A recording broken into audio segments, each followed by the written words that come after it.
किती मूर्ख लोक आहेत बघा। 2 दिवसांपूर्वी गोंदिया वन विभागाअंतर्गत आमगाव वन परिक्षेत्रातील मौजा कवडी गावात वन्यप्राणी वाघ दिसून आला। या परिसरातील शेतात तो होता, मात्र वाघ दिसताच गावकरी गोळा झाले आणि त्यांनी वाघाला दगड मारण्यास सुरुवात केली। काही वन्यजीव प्रेमींनी त्यांना थांबवण्याचा प्रयत्न केला, पण गावकरी ऐकण्यास तयार नव्हते। त्यांना वाघाला दगड मारण्यात आनंद येत होता। यामुळे चिडलेला वाघ त्यांच्या मागेही धावला। वन्य खात्याला माहिती होताच वन विभागाची संपूर्ण चमू घटनास्थळी दाखल झाली।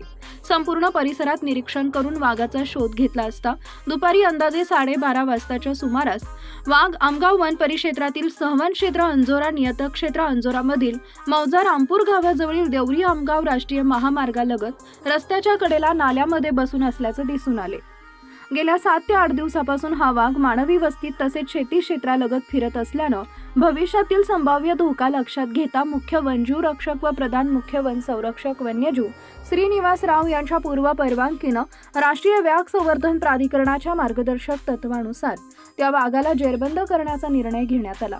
गोंदिया वन विभागाचे जलद बचाव दल व क्षेत्रीय कर्मचारी यांच्याकडून सदर वाघास बेशुद्ध करून यशस्वीरित्या रेस्क्यू करण्यात आले। त्यानंतर घटनास्थळी उपस्थित पशुवैद्यकीय अधिकारी यांच्याकडून वाघाची तपासणी करण्यात आली।